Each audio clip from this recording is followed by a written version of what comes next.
that have a debt level that is unsustainable. I think Greece is in this situation. At the end of last year, Greece's government debt was equal to 140% of GDP and is almost certainly over 150% of GDP by now.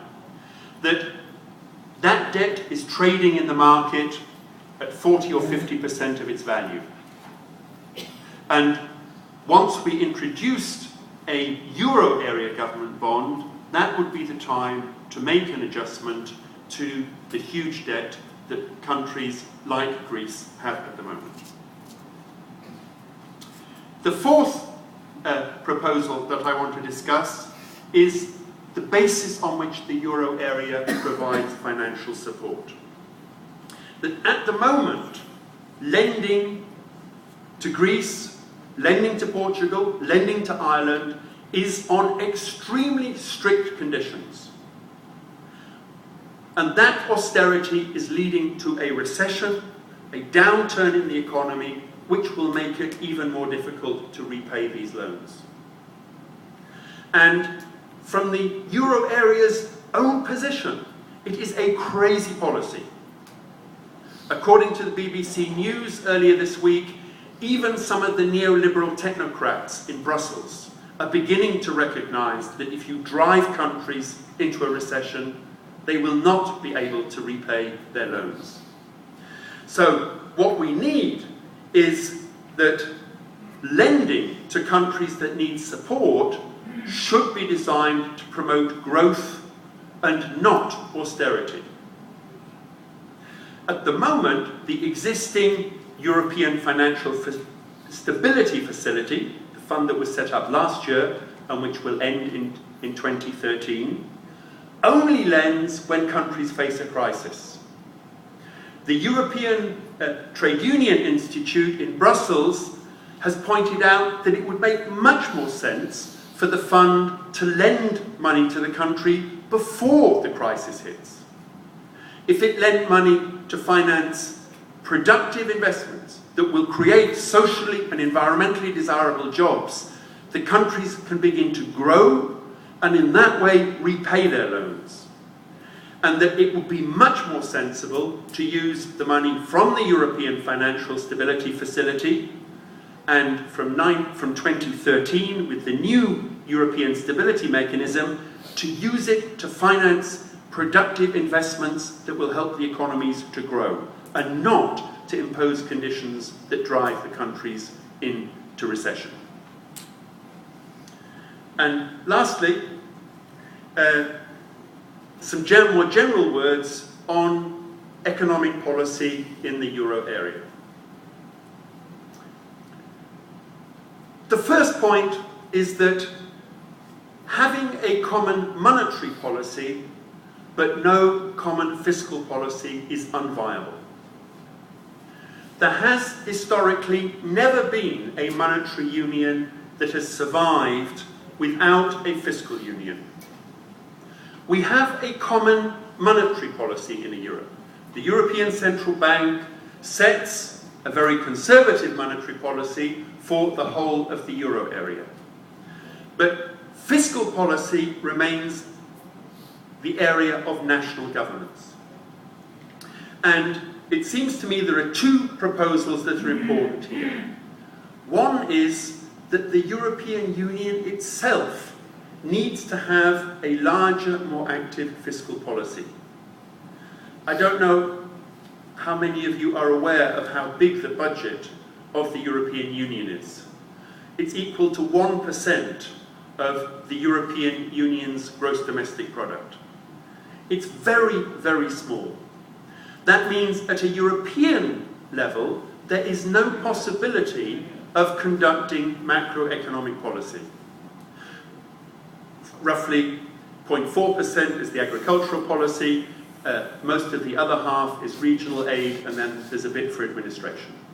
With 1% of GDP, you cannot play an active role in managing the European economy. And of course, neoliberals believe this is right. But if you do not accept that capitalism is a self-regulating system, then you must have state intervention.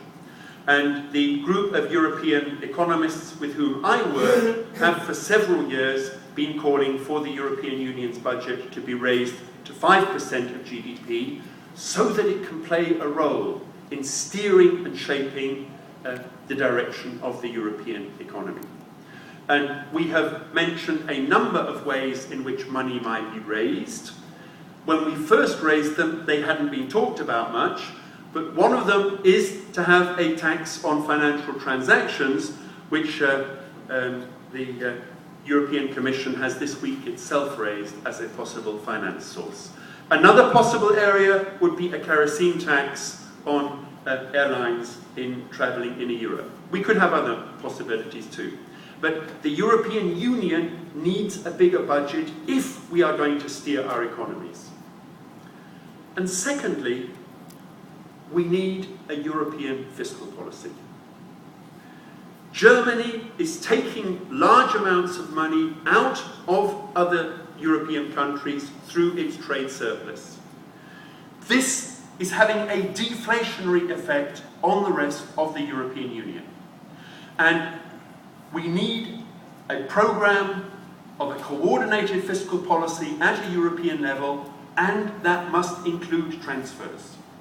There are many ways that this could be managed. Colleagues from the United States point out that one of the main ways in which money is transferred between the states of the United States of America is through the federal the federal pension scheme. That huge amounts of money travel between states as a result of payments through the social security system. One possibility would be to begin organising unemployment insurance at a European level. Workers in high-income countries would pay more into the fund than countries with lower income and would receive more out. But we would begin to establish the mechanism for fiscal transfers. And the euro area will only survive if the money that's being taken out of the euro area at the moment by countries with a trade surplus, Germany in particular, but also the Netherlands and Austria, begin to put money back in through a fiscal policy. And my very last point, the second area of European economic policy, concerns policy coordination. There are at the moment discussions going on in the European Commission. There is the proposal for the so-called Euro Plus Pact, which at the moment mainly makes policy conditions for countries facing a problem. So that, for instance, it says that in countries where wages are growing where unit labour costs are growing more than the European Central Bank's target, they should be forced to cut wage growth. There is no mention in the document that countries where wages are growing by less, unit labour costs are growing by less than inflation, that they should be forced to increase their level of wages.